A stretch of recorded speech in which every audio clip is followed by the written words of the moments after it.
Welcome to the Optimistic Curmudgeon, where the best ideas win. I'm your host, Josh Herring.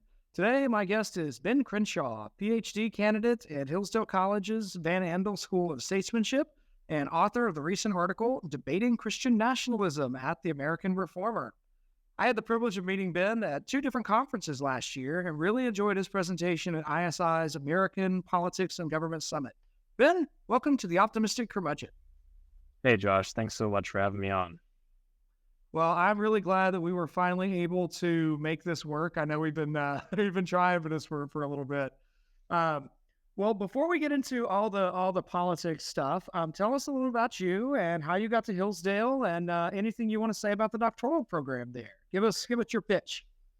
Yeah, I've been at this doctoral program since 2019. I'm in my fifth year, so I'm a candidate. I'm writing my dissertation, which is going well, but slowly. A lot of work, a lot of research, and of course, I picked a topic that's 18th century Massachusetts political thought, which brings with it all of the Puritan heritage, and so I'm like deep into 17th century Puritan political thought, which could eat up the rest of your life if that's the only thing you wanted to do. So, but anyway, I've been at Hillsdale since 2019.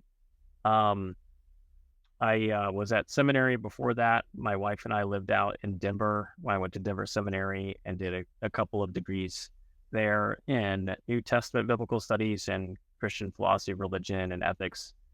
And then before that, I was at undergrad at Taylor University in Indiana, where I studied history.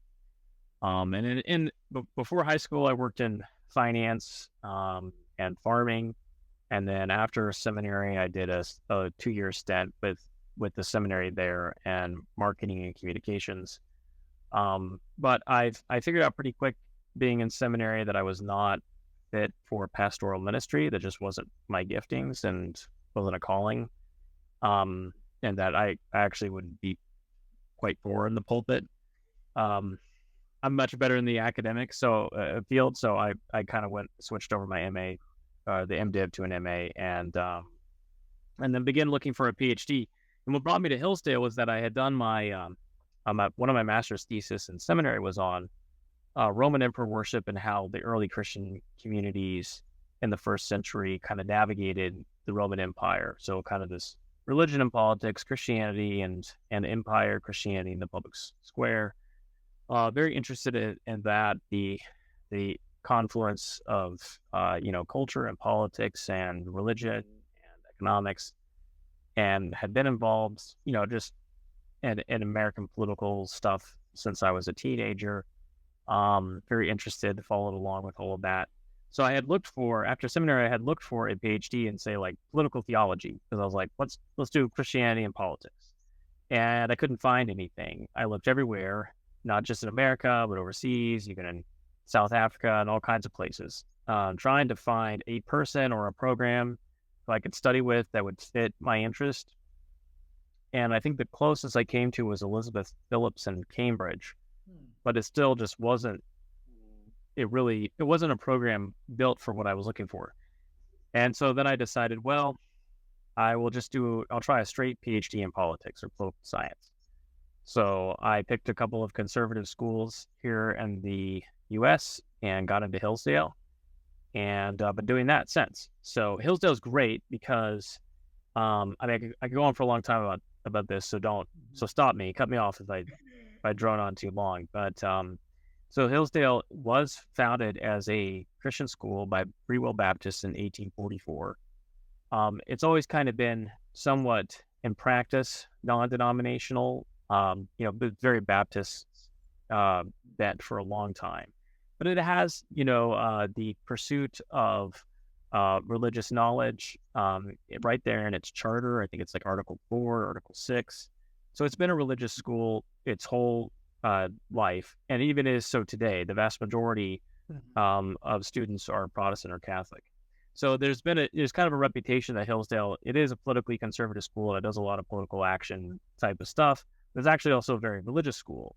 And so it was very warm and inviting to religion, to a Protestant like me who wanted to study politics in the Western and American tradition. But it didn't have a denominational stance. So it wasn't like Westminster, where it's Presbyterian, and you're going to get kind of Westminster Confession type of Christianity. And so it wasn't confessional or creedal like that, even though probably now that the chapels have built, it's more Anglican than anything else, which is weird. I mean, sure, a lot of Baptists are turning in their graves right now. There's like an Anglican chapel on campus. But Well, I'll just point out that, I mean, Hillsdale decided about, in I think it was 2015, 2016, when they publicly identified as a Christian college. So there's been a lot of public effort to go back to those charter documents since then. I mean, there's a good probably 50, 60, maybe longer year span in Hillsdale's history when they were really not anything terribly unique. But the right. core pieces were there for a revival and a renewal. I want to kind of go back to, I'm really interested. You said you could not find a program that would study Christianity and politics. Tell us a bit more about why that would be, because that seems like there should be a program for that. Like those two things should belong together. I mean, Christianity has a lot to say about politics and has been married together with politics for well over 1,000 years in the Western tradition. And most countries run as far away from that as they can today, but I would think that would be a matter of substantial academic study. So why are there no programs in that? Oh, that's a really good question. I mean, a lot of the programs were first and foremost theological programs. So I thought about studying with Richard Mallard Fuller, who did a joint program with the Main University of Amsterdam. It's kind of this international joint thing. But it was really a theological program that then kind of stuck on some political modules or something like that. And so it was always studying politics from a theological angle, as opposed to, like, say, an Aristotelian approach to politics, which is kind of a reflection or rumination on our natural tendencies or natural habits or what we can know about ourselves through observation and reason and experience and so forth. Not to say that Aristotle doesn't have a divine science. He does. I mean, he's at the end of the ethics and the politics, he clearly wraps in contemplation of the divine as being the highest thing and the highest end of man. But it always started with, what can we know about politics from a previous theological tradition? And it was always very denominational. Why is that? I mean, part of it is a strength, like a very clear and purposeful and intentional Christian and theological identification. And to say, like, we're not just kind of spiritual but not religious or something like that. It's not that. So in a sense, it's a strength, but it also ends up being a barrier because it prevents Christians from asking questions that they would otherwise ask, like, how could you ground a political order if you didn't presume the Christian God? What would you do? And we're actually in that situation right now in America, kind of a neo-pagan situation, which leaves Christians kind of floundering because we've taken Christianity for granted for so long. We don't know how to think about and act kind of pragmatically and say a friend-enemy distinction and a non-Christian world. And so Christians either don't ask those questions or they don't know how to give a non-kind of biblically prescriptive answer to certain questions, or a certain prescriptions for law and so forth. Now, actually, the Protestant tradition is not as anemic or helpless as a lot of modern Christians are. They were able to think quite reasonably and naturally about man's political and social nature and the end of government and so forth as Christians, but without having to just find a verse in a chapter.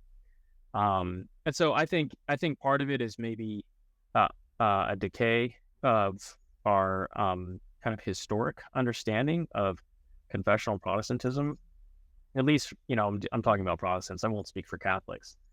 They actually do have quite a robust political, social, philosophy and ethics. So yeah, I think that accounts for some of it. I'm sure it could go on for long. No, I think it's just fascinating. I've thought a lot about the last couple of years about to what extent we do or do not have a Christian orientation towards politics. And I've at least found myself being kind of frustrated. Frustrated is a strong word, but at least less satisfied with, in my circles of kind of evangelical Southern Baptist land.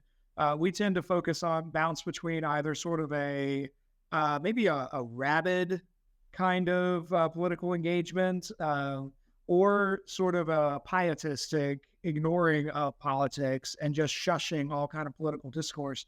We don't have a great framework through which to view politics. And so that was honestly one of the things I found most interesting at your presentation at ISI last year, because you took us back to a different era in American discourse. And you were looking at, I was really intrigued then and still am now, about this different moment where American theologians were and politically engaged folks were thinking theologically, both were able to really kind of cooperate in a profound way. So, Ben, could you take us back to that paper and sort of summarize what were you doing in that paper at ISI way back 8 months ago now?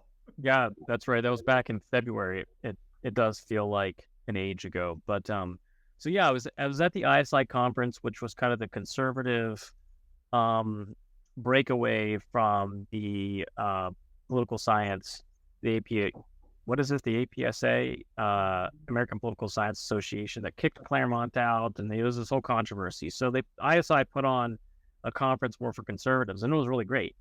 And I was on a panel on Christian nationalism because, Stephen Wolfe wrote a book, and Andrew Isker and Andrew Torbo wrote a book on Christian nationalism. We've been talking about it a lot in America. So I gave a little paper just called Christian Nationalism at the American Founding. And, I start off with John Adams in his letter to the Massachusetts militia in 1798, talking about how our Constitution is made only for a moral and religious people. And, a lot of people love to quote this because it just sounds so beautiful. And they're like, therefore, insert whatever thing you're arguing for. Well, I started with the quote, and then I said, well, okay, what do you mean by that? And so then my paper or my presentation kind of unfolded in 3 parts. And that was that America, and at the time of the founding, was basically a Christian people collectively. And by Christian, mostly Protestant. But it was not a religious kind of free-for-all or pluralism as we think about it today. And then the second thing I touched on is that the political institutions, the laws, and the moral principles of America at the time of the founding were grounded in Christianity, known through reason or revelation. And then the third part, I dealt with kind of cultural Christianity or Christian cultural mores and how these were evidenced. So I'll just run through these really quickly. So the first part about a Christian people, I was really tackled the thesis, the recent thesis in the last 35 years by Rodney Stark and Roger Fink, along with others, that, basically religion in 1776 at the Revolution or later at the time of the Constitution was essentially dead, that probably only 10, maybe 12, up to, later they revised this to up to 20% of colonists in 1776 were members of a church. Or so they called these churched individuals. And so this seems really low. And then, of course, they had a book that came out in 2005. I think it was called The Churching of America. Yeah, The Churching of America, 1776 to 2005. And they talk about, okay, this is how we have so much growth, religious growth, and witness and denominational growth in the 19th century, because basically maybe a fifth of the people were actually churched at the time of the founding. It was kind of a secular time. And then we have this massive explosion of religion in the 19th century. And this is where we get the idea of a kind of a Christian America. It's a later 19th century, early 20th century phenomenon, but not so much the founding. So I went back and I was actually like, I think that their assessment was incorrect, and I won't go through kind of the technical details and some of the mistakes they make, but consider something like this. In 1775 or 76, if we just want to break down kind of the religious statistics, there were around 3,228 congregations of all types in the colonies. Of those, about 98% were Protestant, and then 1.7% were Roman Catholic, and 0.2% were Jewish. So there were only, of those 3,228, there were only 56 congregations that were Roman Catholic and 5 synagogues that were Jewish. So huge amounts of Protestants, a Protestant country, a Protestant people by far. And that actually has a lot to do with the actual politics, the mode of politics, the understanding of politics, the implementation of like the Declaration, how it was written, because the Declaration, I think, was written as a covenant. It comes right out of the Puritan political tradition. And then the Constitution itself, bicameral legislature, representation, separation of powers, limited government, all of this were habits within Protestant political people. So it's easy to think about these things in a very kind of secular or enlightened way because that's how they're taught to us in grade school or in high school. But when you go back and you actually study, you look at the political experience and practice of the colonists, you find they're doing all of these things. And you don't just a people doesn't just wake up one day and say, hey, we're going to declare independence and then boom, we're going to have representation, or boom, we're going to have a bicameral legislature, or, it's like these things just don't pop into existence. There's already a long-standing tradition there, and it's very Protestant in its nature. So the first part of my presentation was kind of combating this secularist interpretation of the religious kind of landscape of America. And in fact, I think I relied on some scholarship that I think is pretty accurate. It's really hard to know because we just don't have a ton of records at the time period. But I think from what we can know, we could say that of those 3,228 congregations, it probably meant that around 50 up to 70 or maybe 80% of the colonists were actually, I forget the word I used. It wasn't churched, but church adherents, meaning you either went to church and weren't a member, because there's all kinds of things like to become a member at a church often meant you had to be baptized and you had to have a conversion and you had to take communion and then you had to pay for a bench or like a pew and add all these layers to it. It actually prevented a lot of people from becoming full membership. So if you just look at membership in the 18th century, it's going to look like very few people went to church, but a ton more people went to church than actually were members. So I think, go ahead. One other thing that might be relevant to that, I remember reading a book by Nathan Hatch, The Democratization of American Christianity. And he focuses a lot on the Baptist and Methodist circuit riders in the 18th century on the frontier. And I have I don't remember how many greats, but a great-great-great-grandfather of some number of greats who was one of those circuit riders in Kentucky. And but I remember him describing that as just, those folks are not going to show up as members of a church, but they are when there is a visiting preacher who is ready to preach, to baptize, to serve communion, to marry, to bury, if he's there at the right time for the burial. Like they're Christians, but there's not church in quite the same way that we think of today as a First Baptist Church or downtown Methodist or whatever. Like they didn't have those, but these were still Christians and Baptists and Methodists who were partaking of those church ceremonies when they were available. So that those two would not show up in that original research you're talking about. Yeah, that's correct. Okay. And it's it's also the case that America, even by the late 18th century, was in some ways a frontier people. There was a lot of westward expansion, and you have a lot of people who moved out to the frontier where there weren't churches yet.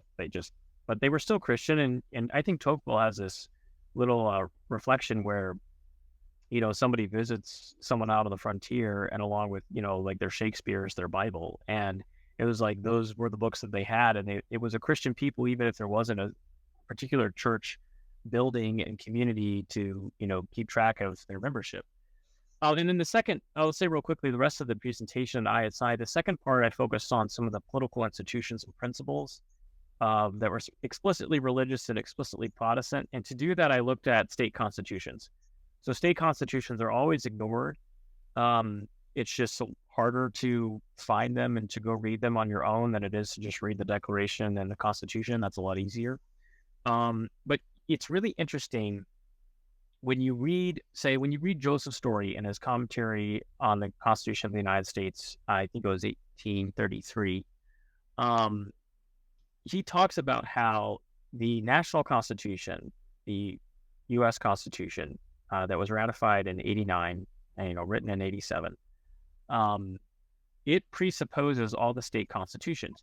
There's no there's no Senate without state legislatures, because originally, before before amendments, the 17th Amendment, there was state legislatures elected the Senate. And the Electoral College itself comes out of state electors, and they elect the president. So there's no Senate, which means there's no Congress, and there's no president, which means two entire departments cannot function without the states having previous existence as political entities. So you really have the state constitutions and the states as independent republics pre-exist the Constitution. The Constitution presupposes them and references them throughout. So if you just read the U.S. Constitution without reading the states' constitutions, you're actually missing the majority of the constitutions at the time of the founding. In fact, there were 14 constitutions. And if you wait until, I forget, was it Connecticut? No, it was Vermont that joined the Union in 1790 or 91. If you wait until Vermont, there's actually 15 constitutions originally by 1790 that go into the entire American polity. So what I was doing was saying you should look at state constitutions because moral, religious, economic law was left to domestic matters were left to the states. And so any kind of explicit religious establishment or religious regulation or religious tests for office, religious exemptions, religious liberty, and so forth, this was going to be found mostly at the state level, not at the national level.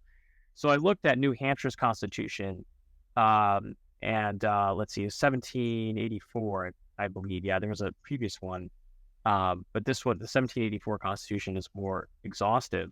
And I won't go through all the issues, but basically, you have religious liberty affirmed and religious establishment affirmed at the same time.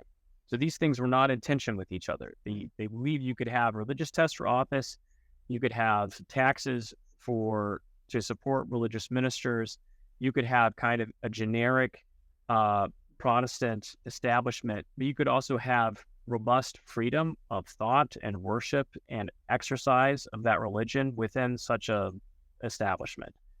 And this establishment was kind of known as a quote unquote general assessment, where each denomination could pick their own minister for their local area or parish and then pay taxes to support that minister. And there was even, it's explicit mention of Protestant ministers. So it was understood in, say, Massachusetts and Connecticut and New Hampshire. This was a Protestant people, a Protestant polity. And you have like generic language of religion and the deity, which matches similar religious language in, say, political sermons, election sermons. So this is a huge point that people miss. When they hear religion, they just think world religions. Buddhism and Hinduism and Zoroastrianism is just as much included in religion as Christianity or Judaism. Well, actually, when the founders were talking about religion, they really meant sects or denominations of Christianity. That's what they actually meant. And they talked about this Christian Protestant polity in terms of the deity, which is also how ministers would talk about Christianity in relationship to civil government. So you have some scholars, often secular scholars, who go to the literature and they see the deity mentioned, and they think this is some kind of deism. It's just not. They're just not familiar with the kind of religious discourse and language that was commonly employed at the time. So that was part of the purpose of that section of the paper. Now, Ben, could you, just because I suspect our audience is, if they thought about this before, they would generally think that government should be religiously neutral. But you're describing a set of documents and a set of governments that were, for whatever, even if it was a sort of veiled generic language, there's an intentionality at putting theology somewhere close to the center of a society. So why would that be the case? Like, why would New Hampshire in 1784 value a religious test for office? Like, why was that a significant thing then? I mean, certainly part of it does have to do with America's very specific political tradition. the colonies from 1607 and 1620 onward. I mean, even under like Virginia's charter from James I was a very explicit religious charter, it was a Christian charter. And the Mayflower Compact in 1620, which is originally known as the Plymouth Combination, very specifically religious. So there was an understanding that we are a religious people and we want to maintain our religious identity. And to do that, we need to have rulers who will acknowledge God. And so we need to elect religious rulers. And so to do that, one of the mechanisms we put in place is a religious oath or some kind of, religious test for office. I just was reading a sermon today in 1670 by John Davenport, where he talks about how to keep, one of the principles from natural law and divine law is that rulers are only legitimate when they rule justly.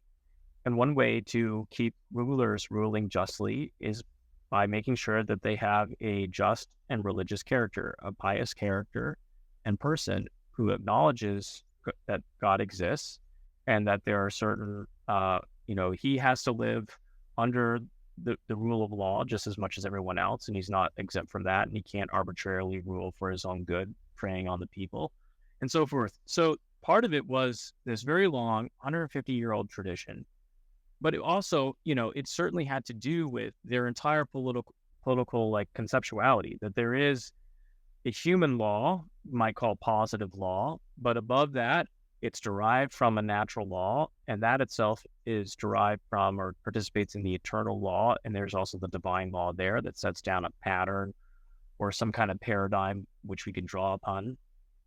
And so if you don't have recourse to a higher law, then you don't have any reason.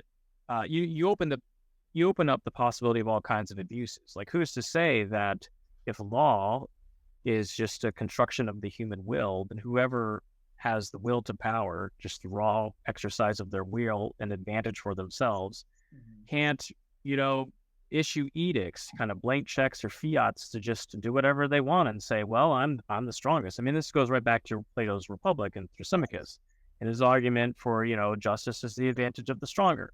And of course, that's what Plato is. I mean, Plato, but also Socrates is arguing against the whole rest of the book. Can you have a just polity that makes for the happiness of the people and of man himself, and that is intrinsically good, and that's done for the sake of the good and not merely for the sake of some utility or advantage?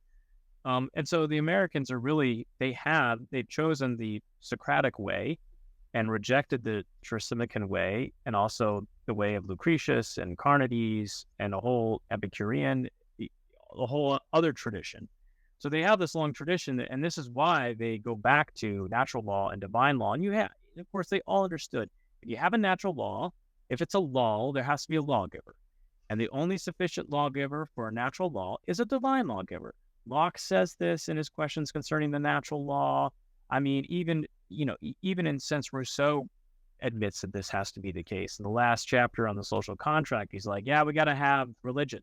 We got to have basic bare theism, a belief in God and the afterlife, rewards and punishments. And this has got to come from the lawgiver to the people, even though his is a kind of positivistic conception of the state. So that's a short answer on why. I mean, now this question may not be terribly fruitful, because I think we may be talking about two different things in this question. So you'll have to. I'm curious what you do with it. My initial Baptist response to that is that what you're describing is you're reducing religion to a social utility, and rather than a reality that is dealing with truth. And this still remains my biggest. I've kind of mostly gotten over my instinctual rejection of the term Christian nationalism. And so far, I have not yet met crazy Christian nationalists. I've met people who really just want to say, we just want to love our country and love God, and by that we mean Christian nationalism. And we can talk about that here a bit more in a minute too. But I am curious, like, how would you respond to somebody who would say, okay, I see all of the social benefit to having a religious test and having people who will affirm that justice is rooted in the divine nature and truth is rooted in the divine law and all these things. But you're describing sort of a generic religion that is really disconnected from the revelation of the Bible and the person of Jesus Christ and the actual substantive content of a transformative religion that makes absolute claims. So, yeah, how would you respond to that sort of pushback? Yeah, that's a good objection. It's one I've heard before. So I'll do my best to try to explain it. And that is, I'll start with a Latin term, which is the duplex cognitio Dei, which is the twofold knowledge of God that comes from reason and our experience, and that has been given to us by God, and then also by revelation. And that these aren't in conflict, but revelation, it corrects ignorance by reason, and it punishes all the infractions that civil law can't punish, and it perfects reason where it falls short or is astray. So basically, yes, a lot of the discourse regarding religion at the time of the founding seems very, very utilitarian. It seems like, well, we want to implement a republican form of government, which means that rule comes from the people, from the bottom up to our rulers, and the rulers are, civil magistrate or representatives of the president or whoever may be, are accountable to the people.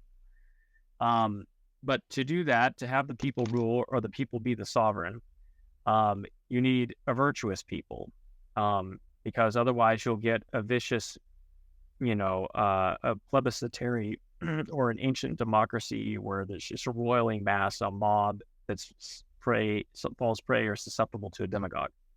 And so you need virtue in the people, and the only way you can maintain or instill virtue is through religion and the kind of the guardrails that religion provides, namely that God does exist, that we are created by Him, that we have an immortal soul, that there will be an afterlife of rewards and punishments, and so therefore you ought to behave yourself in this life for the sake of the afterlife. And not only could you say that this is utilitarian and use of religion for the sake of public peace or political morality, the civil theology, but it's also very selfish because you care about your own well-being over and against your neighbors or the good of the community.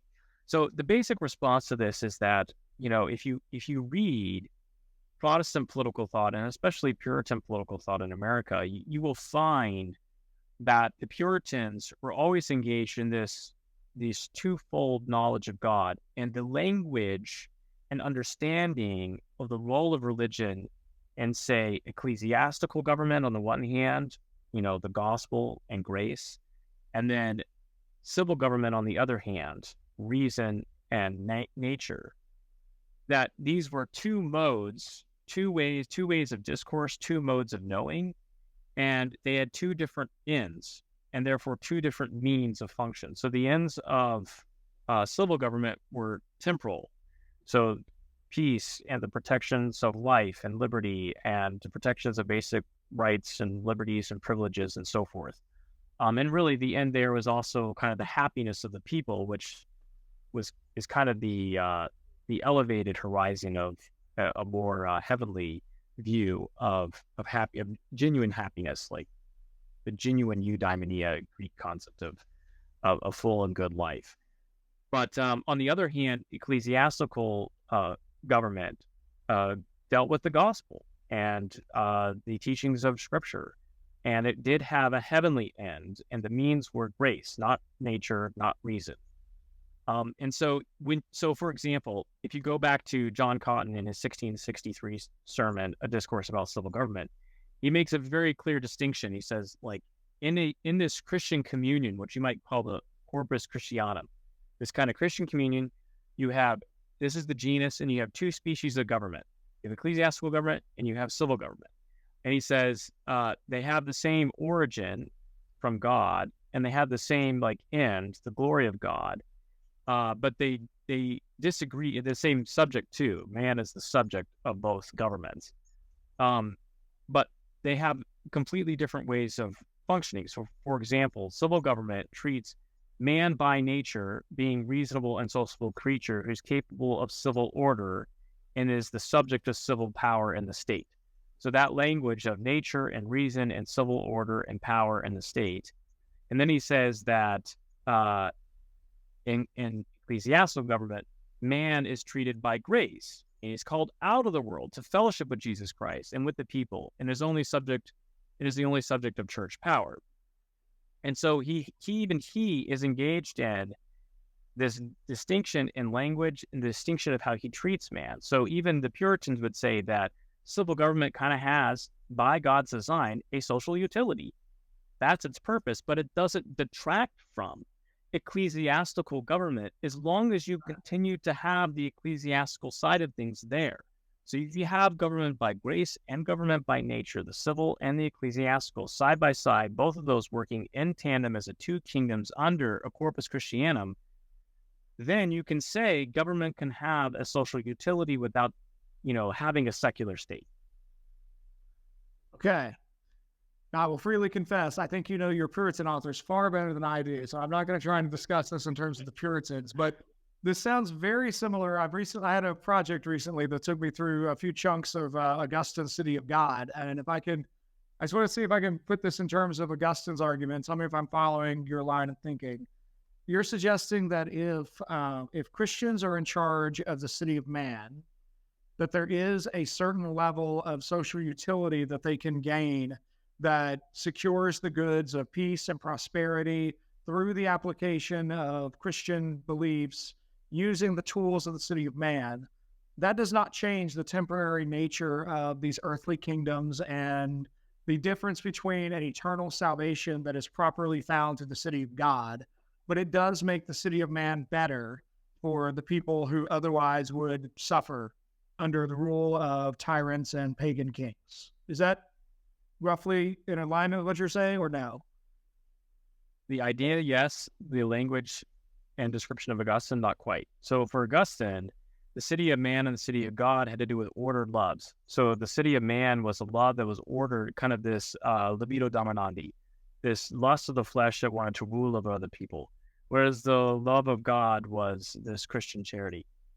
And actually what you have with two kingdoms in Protestantism and even in Puritanism is you have all of it's the city of God, but two different governments, two different kingdoms. You have two different orders or powers and ways of ordering yourselves within both. So even in civil government for Protestants, you still have this is not some kind of lust of the flesh or the power to dominate and rule other people. It's still a civil polity that's ordered toward God in the sense of I am a Christian or I'm a civil magistrate.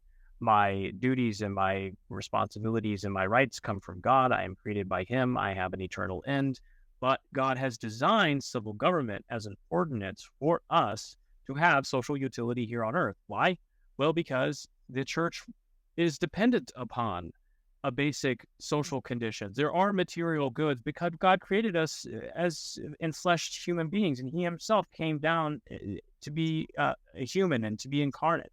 And in the future, Revelation speaks of heaven coming down to earth and the earth being created anew. So God wants us to be physical creatures.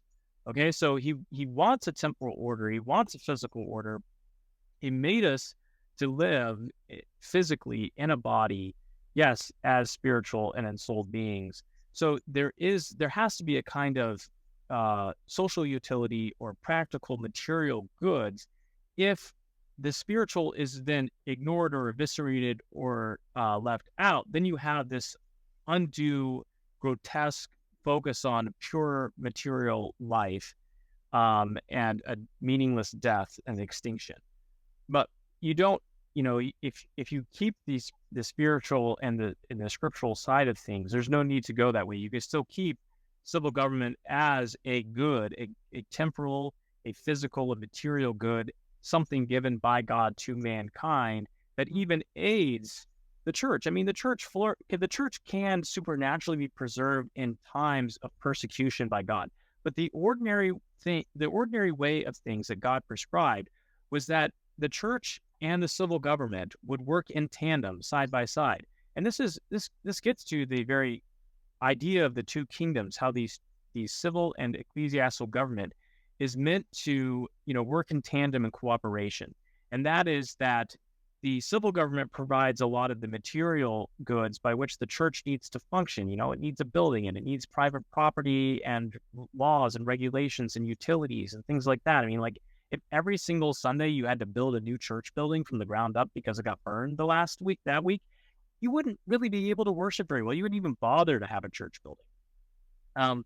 At the same time, the ecclesiastical government is both the spiritual and the moral discipleship for the civil magistrates that are leading the political community. And this is what you find implemented in, say, Puritan Massachusetts, is you have these regular election sermons every single year in which a minister was chosen to go before the Massachusetts General Court, which was the governor and the legislature, and to give a sermon to them on their duties to be good and just magistrates before God, and that they had to rule for the sake of the good of all, and that they had to abide by the moral and spiritual discipline that was given to them by the church. So these two can work in tandem within the city of God, within a properly ordered soul that's worshiping God.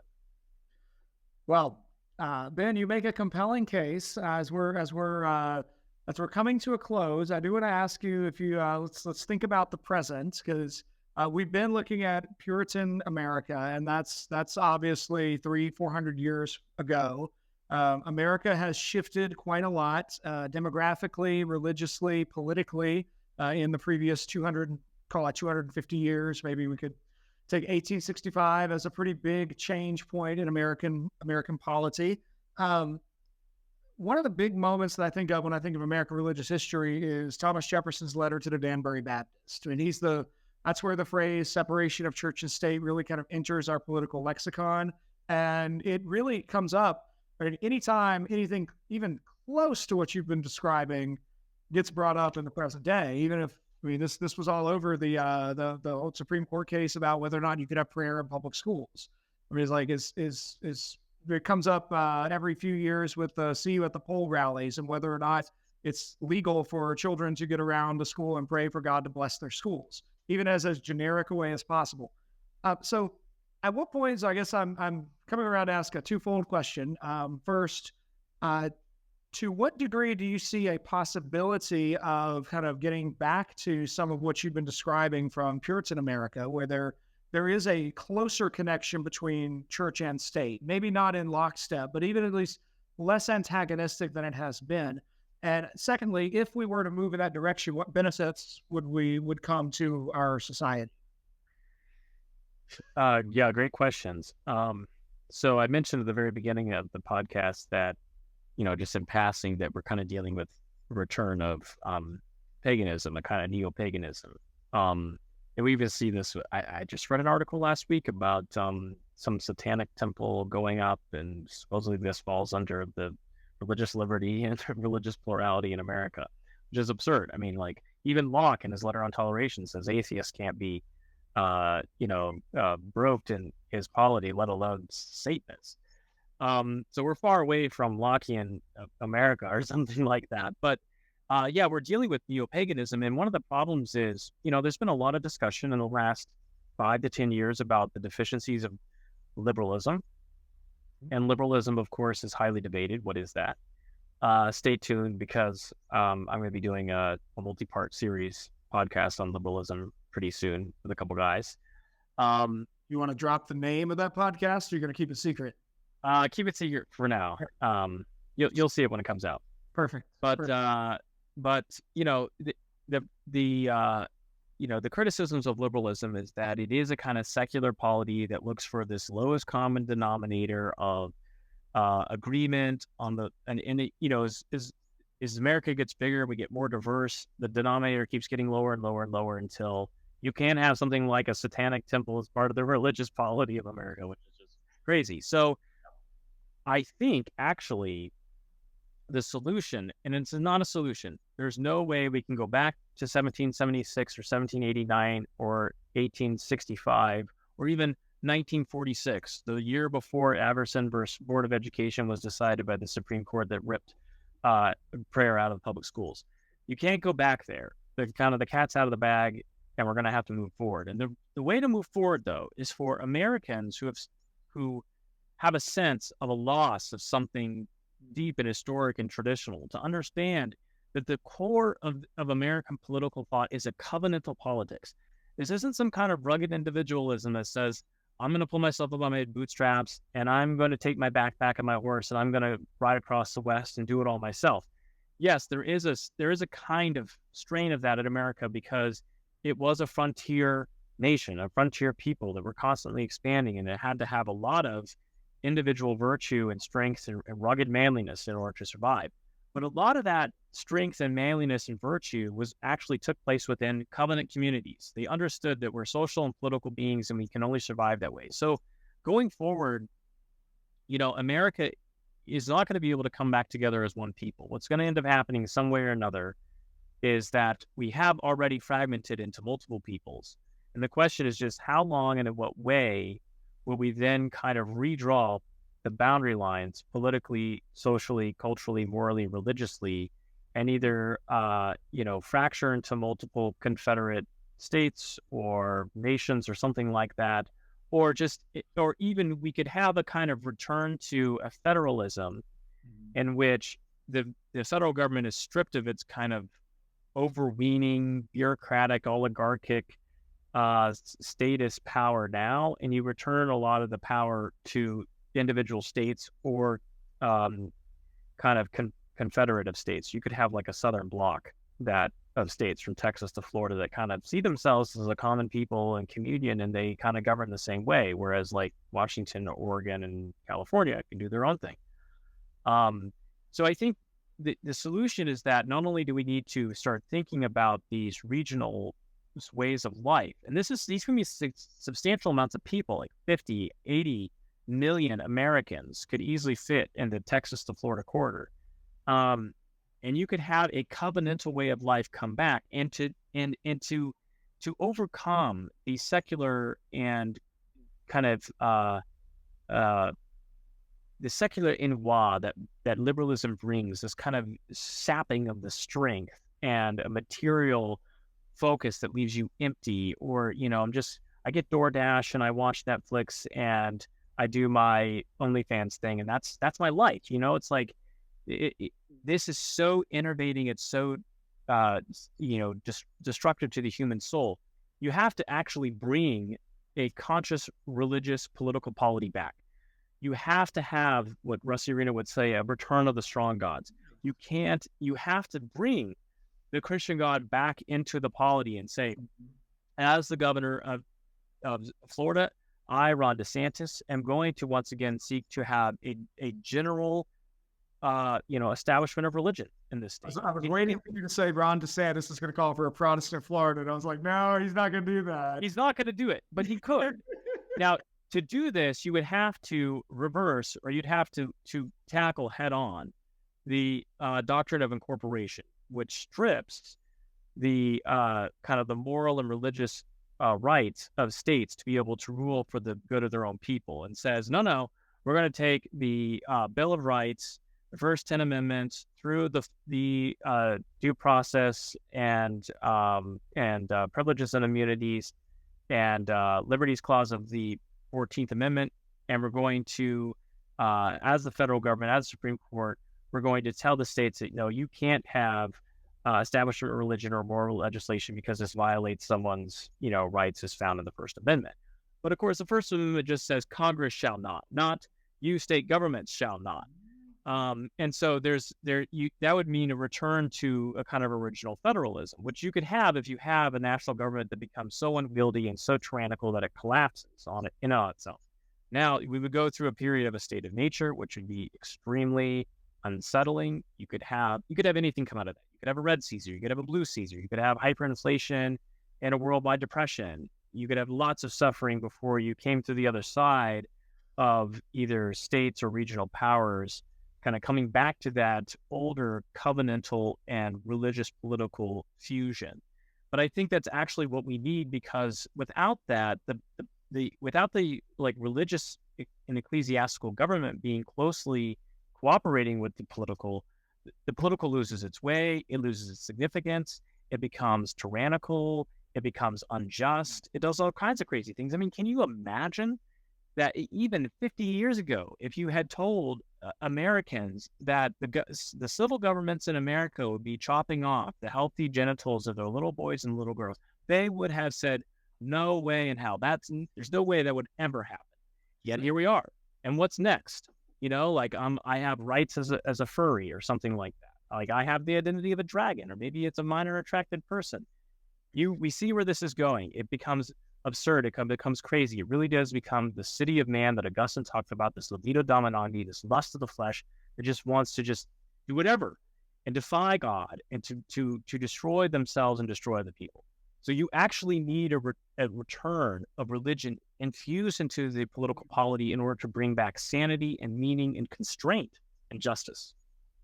Well, maybe to just wrap all of this up, I think you started at the beginning.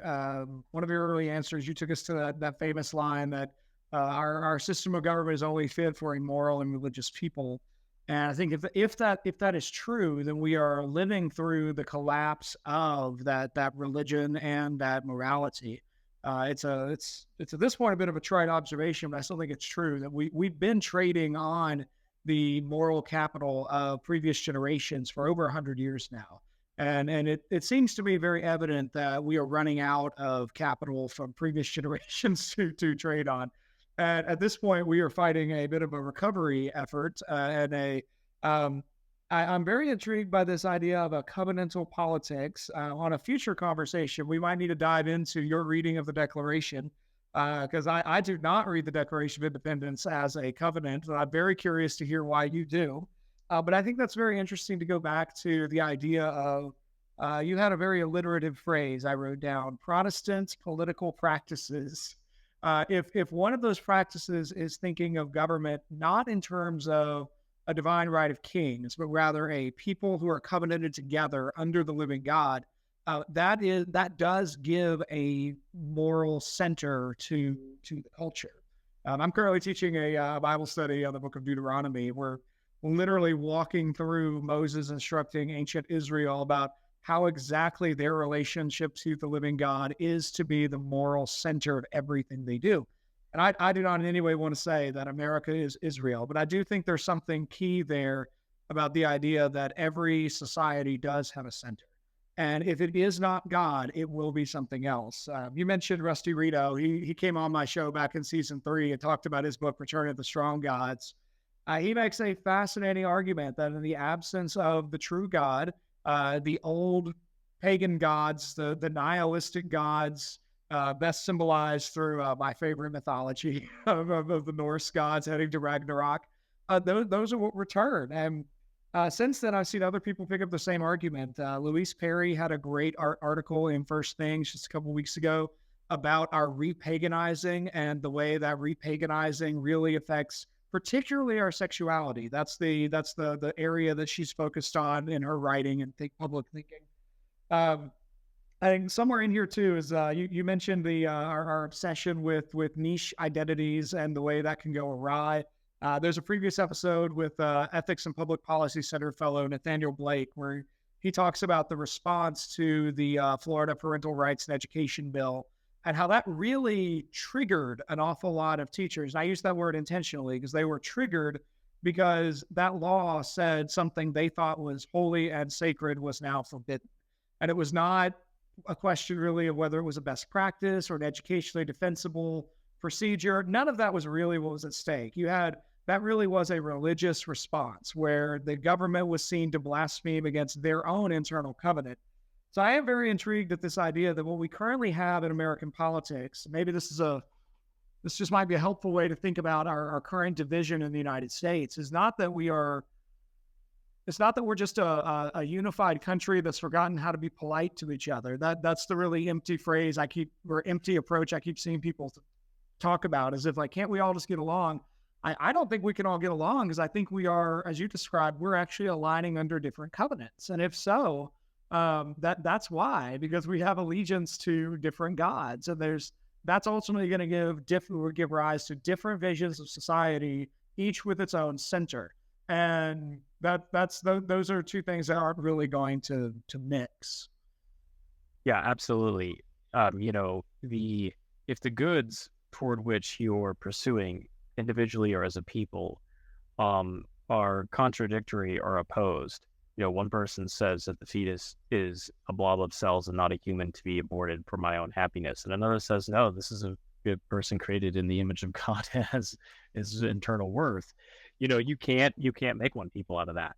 And this, you could just go right down the line on all these moral and metaphysical and theological matters. And the most important thing to recognize is what you hit at, Josh, is that it's not as if modern America is somehow non-religious. It's just that our natural religious impulses and orientation and design.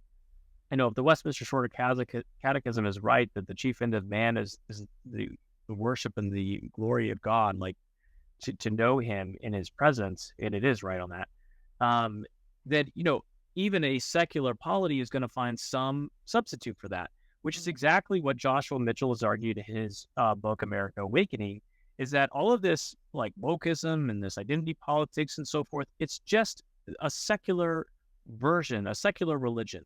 That's all it is. They do have their own kind of covenantal way. They have their own, morality, their own moral hierarchy, their own values, their own concept of dignity and human rights and all this kind of stuff. It's a whole kind of artifice, this edifice of secular religion, and so but it masks itself as being, non-religious and being neutral and being, scientific and rational, and so therefore you get Supreme Court cases that defer to this neutral secular framework and then pillory traditional religion without seeing that both of them are forms of religion. And so we have to kind of shake ourselves out of this slumber. We're just like, we're gonna have a national conversation. No, you don't. We've been having this national conversation forever. It's not going to work.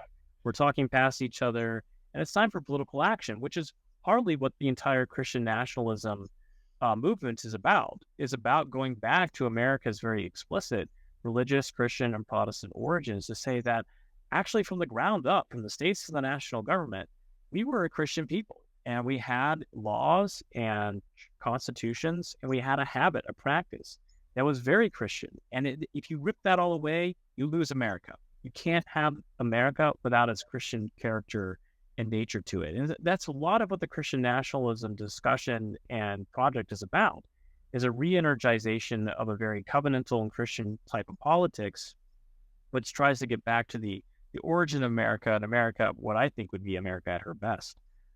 So yeah, that's a long and short of it. Excellent. Well, Ben, thank you so much for coming on the show today. It's been a great conversation. I've learned a lot. I appreciate your willingness to follow the conversation. Where can people find and follow your work online? So yeah, you can follow me on Twitter my handle is at Ben R. Crenshaw. That's with a C.